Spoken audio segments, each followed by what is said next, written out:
1960, 70년대 유신 정권 하에선 특정 서적을 읽는 것만으로도 고문을 당하거나 잡혀가는 일이 허다했습니다. 영화 변호인에서 볼 수 있는 불온 서적이 있었기 때문이죠. 시간이 흐른 2019년 이상한 책이 하나 있습니다. 바로 오늘 리뷰할 영화의 원작 소설 82년생 김지영이라는 작품이죠. 속칭 페미들의 교과서라고 불리는 이 책은 무슨 불온 서적이라도 된 듯 읽고 있다는 이유 하나만으로 사람들의 야유거리가 되어야 했습니다. 영화가 개봉하기도 전 배우 공유와 정유미는 주연을 맡았다는 이유만으로 세상에 지적질을 받아야 했죠. 영화를 리뷰하기 전 다음과 같은 말씀을 드리고 시작하고 싶습니다. 어떠한 책을 읽는다고 해서 그것이 그 사람의 사상을 대변하지 않는다는 것, 그리고 논란이 되는 영화의 주연을 맡는다는 이유 하나만으로 그 배우들이 욕을 먹는 것은 바람직하지 못하다는 것입니다. 논란이 많은 영화이니만큼 영화를 보시는 많은 분들께서 선입견 없이 영화를 봐주셨으면 합니다. 오늘 리뷰할 영화 82년생 김지영은 2016년 출간한 조남주의 동명소설 82년생 김지영이 원작인 작품입니다. 당시는 한창 페미니즘이라는 사상이 확산될 즈음이었고 이를 다뤘던 원작 소설은 세간의 주목을 받기 충분했습니다. 약 100만 부가량 판매되며 베스트셀러라는 자리를 차지한 소설이죠. 100만 부라는 판매 실적은 성평등이라는 의제가 우리 사회에서 논의해야 할 시급한 문제라는 것의 반증이라고 생각합니다. 실제로 대한민국은 여성의 사회 진출에 있어서 차별적인 부분이 존재하는 국가죠. 60, 70년대생의 주요 아젠다가 민주화였다면 8, 90년대생에겐 민주화 이후 우리 사회의 정치적, 경제적, 성적 평등이 주된 아젠다라고 생각합니다. 그렇기에 많은 20, 30대 청년들이 페미니즘에 관심을 기울이는 것이죠. 이러한 점에서 조남주의 소설 82년생 김지영은 의의가 있다고 생각합니다. 페미니즘이라는 정치적 구호에 대해서 논의를 활성화시키고 우리 사회의 정치적 의제로 자리잡게 해줬다는 점은 높게 평가할 수 있죠. 하지만 소설로서 82년생 김지영은 절대 좋은 작품이 아니라고 생각합니다. 페미니즘을 이야기하는 방식에 있어서 현명하지 못한 작품이라는 게 개인적인 생각이에요. 대한민국에서 몇 년생이고를 떠나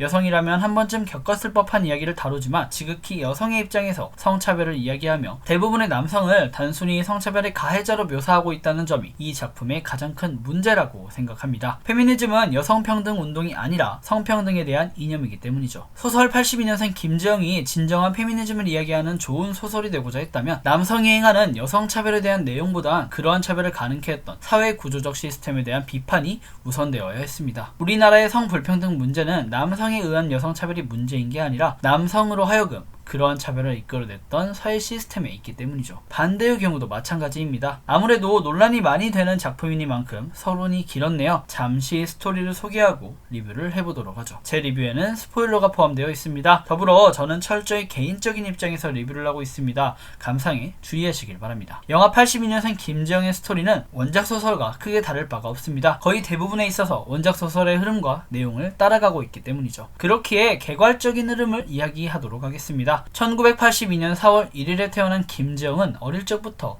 여성이라는 이유로 많은 차별과 무시를 당해왔습니다. 친할머니는 남자인 막내 동생을 편애했고 아버지 또한 아들이라는 이유로 막내 동생을 편애했습니다. 늘 뒷전인 김지영과 언니 김은영을 챙기는 사람은 엄마와 외할머니 뿐이었죠. 김지영은 항상 여자는 차분해야 한다는 말, 남자들이 오해하지 않게 함부로 웃지 말고 옷을 단정히 입고 다녀야 한다는 말을 들으며 살아왔습니다. 국문과를 나와 졸업장을 따고 취업에 성공했지만 남편 정대영과 결혼한 후 딸 아영을 낳고는 직장을 그만두게 되었죠. 혹독한 육아에 시달렸고 각종 명절 및 가족 행사가 있을 때면 언제나 시댁인 부산에 내려가서 가사노동을 해야 했습니다. 그러던 어느 날 남편 정대현 씨는 김지영 씨에게 생긴 이상한 변화를 알게 됩니다. 바로 어느 순간 아내 김지영이 다른 사람으로 빙의한다는 것이죠. 시댁 어른들 앞에선 장모님으로, 본인 앞에선 대학 시절 친구로, 마치 정신 나간 사람처럼 말입니다. 사부님, 저도 제 딸 보고 싶어요.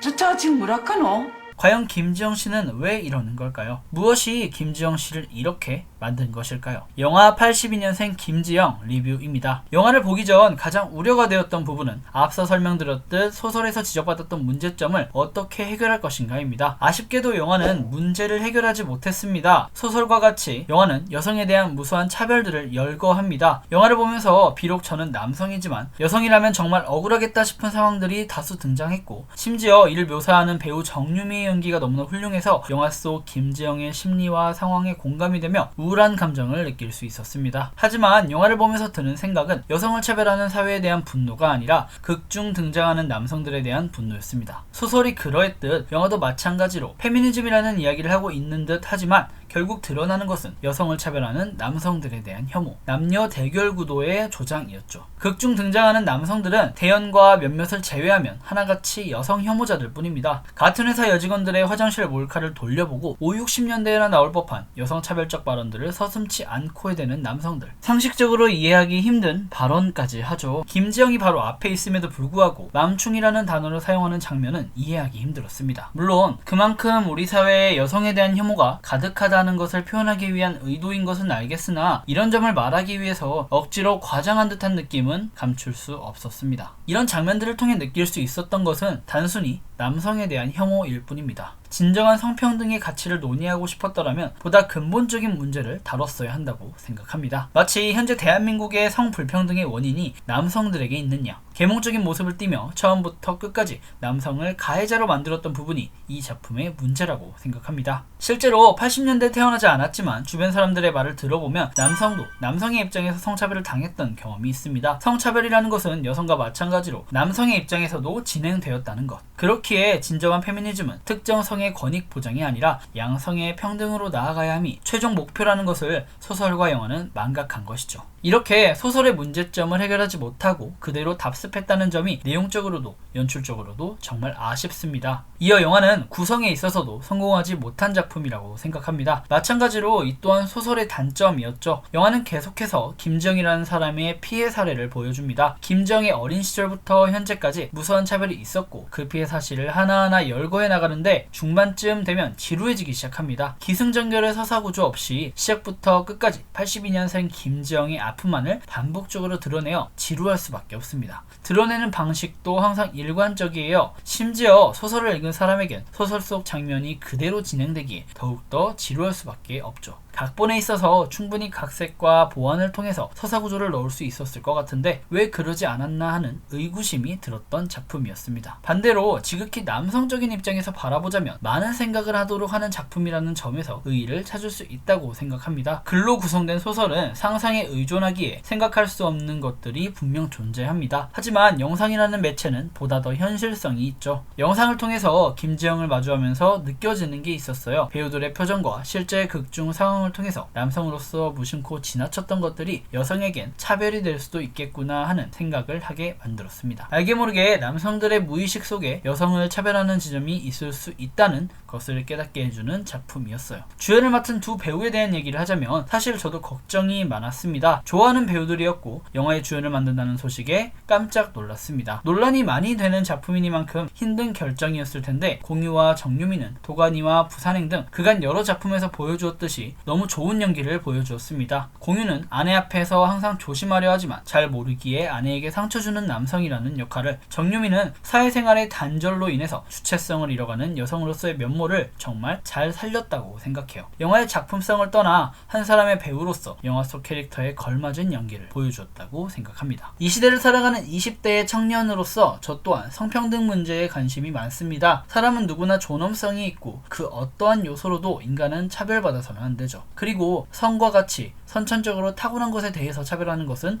더욱더 바람직하지 못하다고 생각합니다. 사람마다 다른 특성은 존중받아야 하는 것이지 차별의 요인이 아니기 때문이죠. 하지만 우리 사회는 여전히 여성 혹은 남성이라는 이유로 강요되는 것들이 많이 있습니다. 아무리 육아휴직이니 뭐니 해도 여전히 대부분의 육아는 여성의 몫이고 남녀의 임금 격차가 줄었다고 해도 가정의 경제를 부양하는 것은 언제나 남성이 지배적입니다. 특정 성에게 특정 역할을 집중적으로 부과하는 사회 풍토가 고쳐졌으면 합니다. 현재 대한민국 사회에서 페미니즘의 도입 이후 여러 차례의 사건들이 있었습니다. 대표적으로 홍대 누드 모델 사건이 있었죠. 이런 사건들을 보며 정말 아쉬운 점은 남성은 남성대로 여성은 여성대로 각기 피해자를 자처하며 서로의 입장만을 강요하는 행태입니다. 앞서 말씀드렸듯 페미니즘은 특정 성의 권익 신장이 아니라 양성의 권익 신장을 목표로 하는 이념이기 때문에 우리 사회가 돈독해지기 위해서는 서로의 입장을 이해하려는 시도가 필요하다고 생각해요. 우리가 굳이 서로 남녀 대결 구도를 자처하는 것은 옳지 못하다는 게 제 개인적인 의견입니다. 그렇기에 소설과 영화로 만들어지는 82년생 김지영은 성평등을 말하는 이 시대에 바람직하지 못한 작품이라고 생각합니다. 지금까지 윤공이었고요. 영상 유익하셨다면